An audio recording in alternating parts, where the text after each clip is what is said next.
Welcome to 5 Dubs by MDDC Press. I'm your host, Rebecca Snyder, the Executive Director of the Maryland, Delaware, and DC Press Association, which represents news media in our region. 5 Dubs focuses on the who, what, when, where, and why of local news media. We'll talk with the journalists about the stories behind the news. You can find more information about our guests in the show notes or on our website, www.5-dubs.com. Hi, everyone. I am delighted to have Mike McClure, who's the publisher and owner of Morningstar Publications, which is the Seaford Star and the Laurel Star, here in the studio. Welcome, Mike. Thank you, Rebecca. I appreciate it. Well, and I appreciate you coming out because you're taking time out from the 30th anniversary celebrations that are going on for the Seaford and Laurel Star. So congratulations on a 3-decade run. Thank you. I've been with Morningstar for 24 of the 30 years. Oh, wow. And our founders, Brian and Carol Richardson, started it 1996. The Seaford Star started in April. Laurel Star started in August, and then we started a business publication after that, Business Report. Mm-hmm. So tell us a little bit about the Seaford Star and the Laurel Star. You're in Delaware, not in the beach area. So tell us a little bit about how those publications kind of knit into the community. Well, we're basically, between the two papers, we're the newspapers of record for Western Sussex County. So Seaford Star goes from right at the border between Kent and Sussex at Greenwood and goes down through Bridgeville, Seaford, and Blades. And then the Laurel Star picks up in Laurel, Bethel, and Delmar. And then the two publications we go a little bit into Maryland, and we've started to go into east into Georgetown and Millsboro a little, because those areas don't have papers. Right. So tell me a little bit about kind of your approach, because those are really hyper local. They're small towns that don't have sort of an individual paper, and so how do you approach coverage? What do you do with the publications? Well, it's all local. I mean, our focus is local. We'll occasionally have some state news that obviously applies to this area as well. But we're at the town council meetings, the school board meetings, the high school sports and Little League. We cover as much as we can we're pretty much all freelance writers. I'm the only full-time writer in addition to everything else. And all the towns I mentioned, we cover their town council meetings, their school board meetings. We also rely on readers to provide us with some stuff. We can't get everywhere, so we ask them to send us some pictures or a little write-up, and we'll run in the paper for them. But we are 100% local. That's our main focus, is just getting to those things that are important that people can't always get to, but they want to know what's going on in their towns and in their area.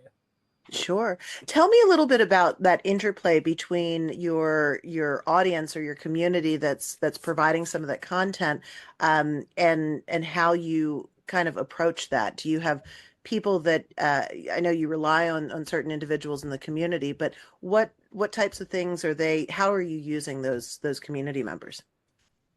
Well, a lot of the times, there's a lot of organizations like VFWs and chambers of commerce and stuff, and they want to be in their local papers, so they'll provide press releases and pictures, and they always let us know when there's something going on. If we can get someone out there, we definitely get out to as much as we can. But yeah, we're really dependent on our readers to kind of keep us, because we cover so many different areas. We rely on them to keep us up to date on what's going on, because we don't always know, and sometimes we won't hear directly from the organization, but a reader will say, "Hey, did you know that the VFW is having a car show," or whatever. So yeah, we are very reliant on our readers and community members to keep us in the know, because there's only so much we can know about and find out on our own. Although all of our writers and staff members live in the area, so we keep it's our area, so we keep in touch and we know what's going on too. Well, and I think that's in being embedded in the community like that, that you're kind of the first call for community members who want to get the word out about an event or want to make sure others in the community know. I think that's a real position of trust that you have, that you're one of the sort of first the first bulwarks that they go to.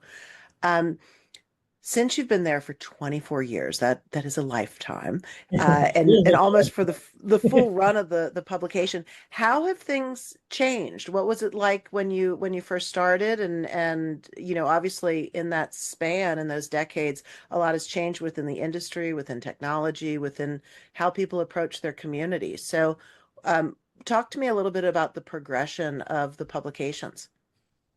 A lot has changed since I've been at the paper and when I got started a couple years before at another paper. I mean, I used to take pictures, with a film camera and have to go to 1 hour photo at Walmart and sit in the parking lot and wait for the pictures to be developed and then go and see if, any of them actually came out versus having a digital camera where you can take a picture, look at it and see right away whether you have a picture or not. So there's that.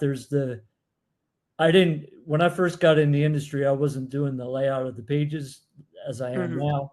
But I mean, back then you did paste up and I remember when I first started here at the Star, we'd get the paper done Tuesday night, print it all out and have to drive it up to Dover to the printing press to get Oh, it wow. printed versus now we do it all digitally and just send it, email it or send it up to the printer and don't have to deal with driving Hmm. up there. So there's a lot of things that most things technology's been better. There's been a few things.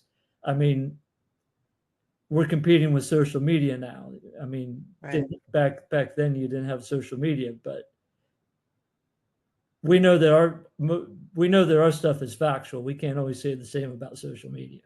Hmm. So it sounds like your sort of the focus and the content has stayed really very similar and has been very consistent over that time. And really, it's sort of the outside, the wrapper, basically. The technology and some of the processes have changed, but at heart, you're still providing hyperlocal content to small communities. Am I getting that Yeah, right? it's the same. I mean, it's the same basic product. I mean, we've had to deal with like a lot of newspapers have had to deal with circulation shrinking a little bit and advertising coming down a little bit, but we've held our own because we offer something that other media in the area don't offer, and we are actually at the ball games and at the town council meetings, so they hear it firsthand from someone who is actually there and sitting in the seat, kind of representing all the readers that Hmm. can make it to the meeting. Well, and I know one of your particular passions really is high school sports and local sports. And you're like this triple threat because you're the photographer, you're the writer, you're the layout person as well. And so, what's your approach, and why are local sports and high school sports so important to you?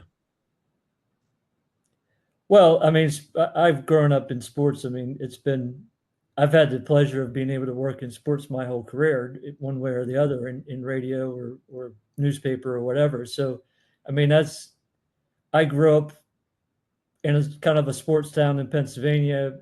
My dad was highly into sports. He had a sports center that sold sports equipment. So, I mean, that's been my Mm, life. But being able to do high school sports, I mean, this area, Western Sussex, is nuts about their high school sports. I mean, they're very supportive of the local athletes and the local teams. I mean, it's said about my hometown with Delmar that they roll up the sidewalks when Delmar football is playing at night on Friday mm, nights because this community just loves their sports. So I mean, we I love doing it, but we're also serving people that want it. They want to hmm. read about their kids. They want to read about their neighbors' kids, their grandkids. So we're able to do it because there's a demand for it in this area, and it seems like there's less and less sports coverage elsewhere. So we kind of serve a demand that's definitely in this area. There's a big demand for it. So we do like during high school season, we'll do 7 or 8 pages of sports. Wow. And we'll have 3 pages that are different between Laurel and Seaford. So that's actually like 10 or 11 pages of sports a week. And then we do each fall, winter, and spring, each season, we do a high school sports book. And we get tons of advertisers and people pick it up everywhere. It's inserted in the paper, but we also put it out in the schools and in the communities. So people love their sports. We also do, when a team wins a state championship, we'll do a special section for them. And we've had, over the years, we've had pretty much every high school that we cover has won something. Oh, that's exciting. And so now, I want to go back to when Bryant and Carol first started the publication. What need were they trying to fill? Because I don't, and check me on this, I don't think that there's competitor publications like you. There's no one else who's covering what you're covering. Was that always the case, No, or? no, at the time there was. Brian actually came from what was the Seaford Leader and State Register. When they changed hands, he actually brought at least half the staff with him, and they started the Seaford Star in April and Laurel Star in August. But I mean, I think they just felt like they could do a better job than the company coming in of covering the community. And eventually that paper left, went away, and yeah, ever since then we've been the only papers in the area. Hmm. And so when you came on 24 years ago, what drew you to the publication? And you were in radio previously, correct? Am I remembering that? Yeah, I went to school at Salisbury University and stayed in the area. My parents always had a summer place down here in Delaware, so we were familiar with the school and the area. So after I graduated, I worked my senior year at Salisbury. I worked at like 2 different radio stations and the school radio station. Hmm. Got a job at those stations and worked midnight shift doing DJing, and then during the Oh, day, wow. weekends, got to do sports. Hmm. Did So you I get to worked, pick your own music and your own programming? not really. It, Okay, I it, wasn't it sure. was it was slow music middle of the night, so I had to struggle just to stay awake. I always feel like the overnight DJ is the toughest shift ever. So I did radio. I actually worked for a minor league baseball team in Lynchburg for a year. And when Hmm. I came back to the area, I was doing some part-time radio, but I couldn't find a full-time job, and I didn't want to leave the area again. I needed to stay in the area. So I took a part-time position at what used to be the Sussex County, which was the Georgetown Millsboro paper. Hmm. And I did that for about a year, and then it led to a full-time position, and I've been doing it ever since. Hmm. Well, and so you've been a faithful staffer at Morningstar for a number of years, but then a couple years ago, maybe 4 years ago, you purchased the publication. Did I get the timing right? Um, how long have you owned it? This is my 5th year. This Your is my fifth fifth, year. fifth Okay. year of owning it. Several years before that, the owner, Bryant Richardson, got elected as state senator. So Right. when he became state senator, I took over the day-to-day operations as publisher. His wife, Carol, who also is co-founder, she stayed in the office and did the bookkeeping and that kind of stuff, and kind of co-managed it with me. And Hmm. when she was ready to retire, then we had a discussion, and I ended up buying the paper from him. Hmm. So now what made you decide to purchase the paper? Because some would say, gosh, that's a struggle. This is not the easiest way to make a living for sure. So what kind of drew you, what kept you there all those years and then prompted you to purchase? Well, I mean, what prompted me to purchase was I wanted to keep my job, for Hmm. one thing. I wanted to keep doing what I was doing, and I wanted to make sure that this area still had a local newspaper, because there's no guarantee when you sell to a larger organization. There's no guarantee that publication is going to stay, or if it stays, it's going to stay the same as what it was. It could be Hmm. a shell of what it used to be, which I wanted to make sure that our community still had a local newspaper, because I feel like communities need to have their own publication. Yeah, absolutely. And so that kind of deep commitment to the community, I know that shows up in your sports coverage, but what other ways do you feel like you're really committed to the community? We give back in a lot of ways. I mean, we have a Toys for Tot box in our office every year. We usually, in the past, we've done fundraisers for uh, local little leagues. One year I did a series of stories on organizations that give back to the community, and then Mhm. we did a fundraiser and donated supplies to each of the organizations that we featured. Oh, that's so cool. And I know it just seems like, and I interact with your content a lot during the MDDC contest season, and I think you're a multi-year winner of News Organization of the Year in your category in your division. So congratulations on Thank that. you. But it feels like you do a lot of promotional campaigns and sort of really your VFW work, your the Fourth of July things that you do, really kind of flavor your coverage and reflect what is important to sort of the kitchen table idea of community that it's not you're reporting on things that people are doing and events that really matter to people in your community. At least that's what it looks like from the outside. Is that kind of by design or how do you decide what to cover? Well, a lot of the special publications are just a continuation of what Brian and Carol did. Hmm. I mean, we added some things over the years and took away some things that weren't working, but I mean, a lot of what we're doing is what Brian and Carol started with. So I mean, we've always done a Memorial Day section. We've always done a Veterans Day section to honor the military. I started a breast cancer awareness section, which has grown over the years. Hmm. There used to be we do different uh, programs for events.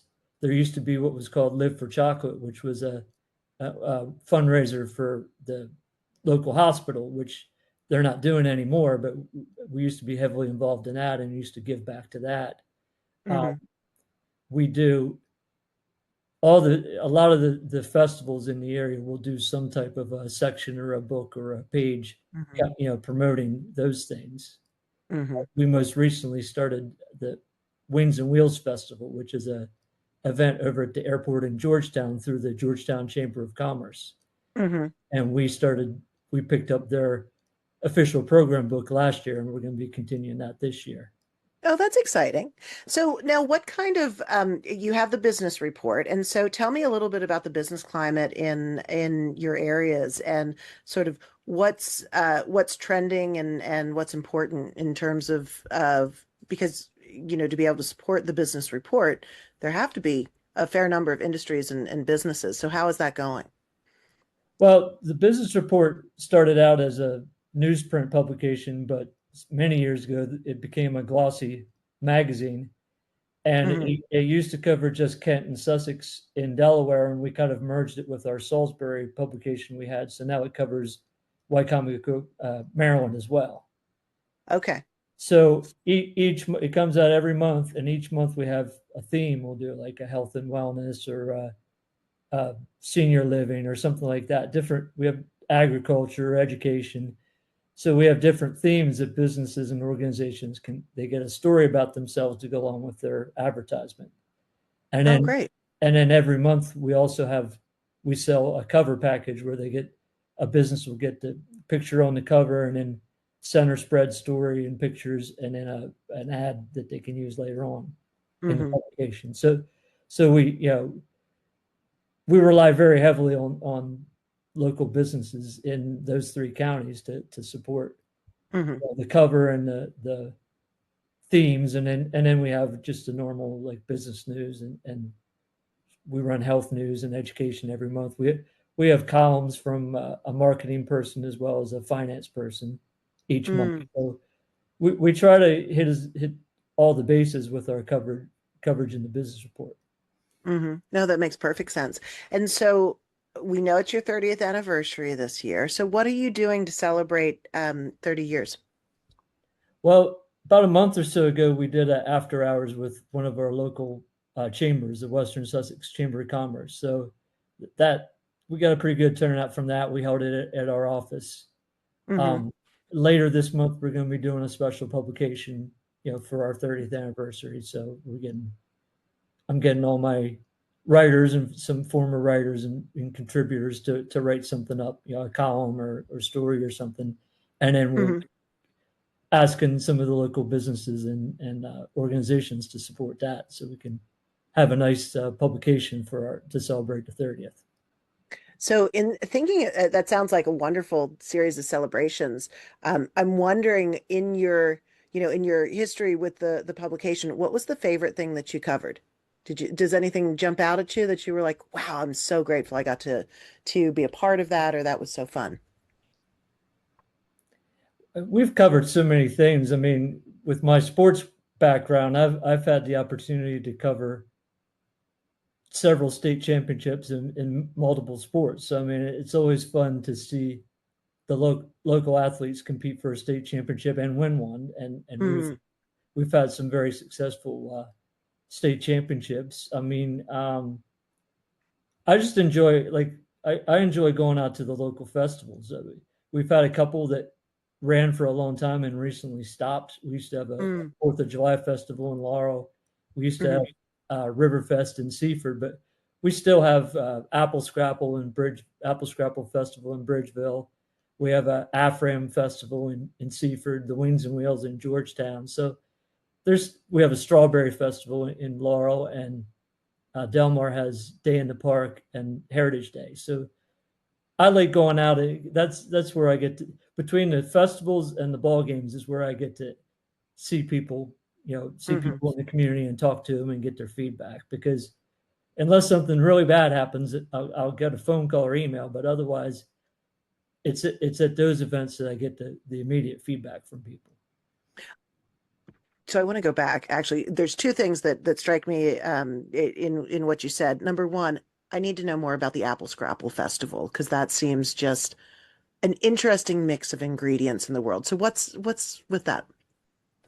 Well, Bridgeville has a scrapple plant called Rappa, and then they also have Adams that does fruit and apples. So that's kind of their two products that they're known for. So and they even do I think they used to do a scrapple toss where they'd put scrapple in a bag and see how far you can throw That does sound like a fun event for sure. it. And then just in hearing what you do, how do you fit it all in? Because you're out in the community almost, between the number of sports that you cover and the festivals that you go to, and they're both weekly publications. How do you manage to fit, 10 pounds of potatoes in a 5 pound sack? That's a lot going on. Well, I mean, I rely greatly on my freelance writers. I mean, we've got about 8 or 9 right now, I think, that that they'll cover. I mean, I don't do it all myself. I've got 2 other writers that cover sports for me. I've got people that have their certain beats, their certain towns that they cover. So I don't cover a lot of news. Occasionally I'll cover a school board meeting that I just have to listen to recording online to cover it.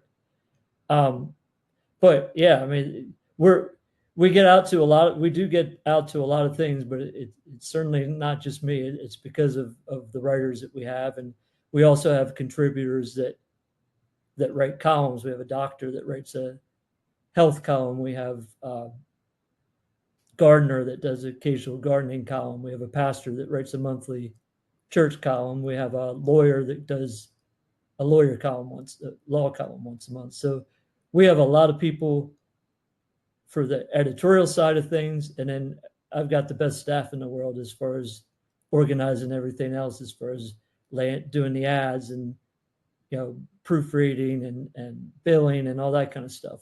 We have a pretty small staff. I think there's about 8 or 9 of us in the office, but Mhm. we get a lot done with the small staff. Well, I feel like you have a really consistent staff. Have many of them been with you for the duration? Maybe not all 24 years of your tenure, but Have they been around for a while?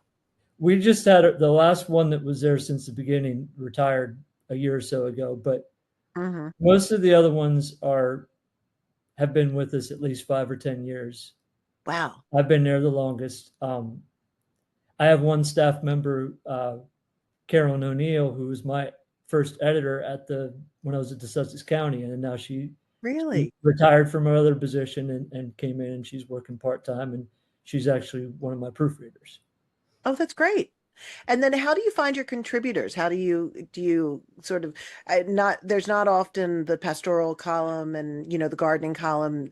Do you seek those individuals out, or are they coming to you to kind of pitch what they want to cover? They usually find us. Yeah, Hmm. I don't know that any of the ones that we have, the columns or the writers, were ones that I specifically sought out. I mean, a couple times we've put in ads for freelance writers Hmm. because you can never have too many freelance writers. But um, a lot of the columnists just either when I was there or when Bryant was there, came to us and said, "Hey, I want to write this," and we said, "Okay." Yeah. Oh, that's so cool. So now what are you doing to kind of set yourself up for the next 30 years? There's, again, a lot of change in the industry, a lot of change. I would imagine, are your communities changing a little bit? Are you starting to see more activity? Are they, what does the outlook look like for your geographic areas? Well, there is some growth. Seaford's seeing a lot of growth, especially with new businesses coming in. Laurel's slowly growing. They have some new businesses and some growth. Delmar is seeing some more housing. Bridgeville has grown with they had the Heritage Shores Golf Club that came in years ago with Hmm. housing involved. So we've seen a lot of growth in the area. I mean, obviously we have to we have to evolve and appeal to younger people. I feel like younger people do see our publications because we have a newspapers and education program where we put the papers in the schools. So Hmm. if the kids' pictures are in the paper, they're finding out about it because That is true. when Yes. I talk to them, they certainly know who I am and know what know about the papers. So we are reaching them that way, but I mean we do need to reach them digitally. We have an e-publication. We've got about maybe 50 subscribers. Most Hmm. people, most of our readers that we have right now want a print publication. They want it in their hands, and I'm the same way. I subscribe to a lot of different papers in the area, and most of them are print publications. Right. Yeah. No, there's the serendipity aspect of print, and you're sort of, it's nice to be able to have that tangible piece. So then what's next for the Seaford and Laurel Star publications? You're you're celebrating this monumental anniversary because 30 years is really impressive. So what would you like to see come out of the next 30 years? Well, I mean, like I said, we definitely need to. We're updating our website. We have the e-publication. I Hmm. would say if we do any other future publications, it probably would be probably e-publication first, and then if we need to do some print, we could do some print. But I mean, Hmm. we definitely have to roll with the times in the next 30 years. I had mentioned that we do a little bit of coverage into Millsboro and Georgetown because Hmm. I mean, like I said, I started out at the publication that covered them, and that publication was around for 100 years, but it's no longer around. So Right. those areas really don't have coverage. So we do a section once a month, the first week of each month, on Millsboro and Georgetown, and then we take out extra copies to the libraries and town halls and stuff, and we've gotten some good feedback. So between doing that and also doing the Wings and Wheels book that we partner with the Georgetown Chamber on, we'll probably, I mean, if we can, we'll probably do more in those areas. Maybe someday do a weekly paper in those areas if we have the support from the area. Sure. And so it sounds like content is still obviously critical, and the changes that you're seeing are really how you can deepen relationships in new communities and then maybe keep up technologically to meet changing needs in terms of how people want to receive the content. Is that, am I getting that right? Yeah, I don't. I mean, there's a lot of talk about digital and social media and that, but I don't see that the need has changed any. It's just how you get the information to them. People still want to know what's going on in their community, and there still is not really very good alternatives to publications like ours, and really a lot of the independent newspapers like Cape Gazette and Coastal Point, which we're kind of partners with them because we're all independently owned. So we kind of stick up for each other and help each other out. So yeah, eventually it may go to just digital someday, but what goes into the publications, I don't think is going to change because people still want to know what's going on in their communities, and we serve that purpose. Yeah, no, I totally agree because no one else is going to provide that hyper-local content all in one place. I think when you think about where people would need to pull, if they want to know what's happening in various town councils, that's a lot of little tiny websites that they have to go to pull it all together. And the original reporting you do, I think, really just knits your community together. So congratulations Thank on you. 30 amazing years. Can't wait to see what you do in the future. So thank you for coming to talk to me. Thank you, Rebecca. I appreciate it. Appreciate it. Thanks for listening to 5 Dubs with Rebecca Snyder. Please subscribe and leave us a 5-star review wherever you download your podcasts so that others can find us.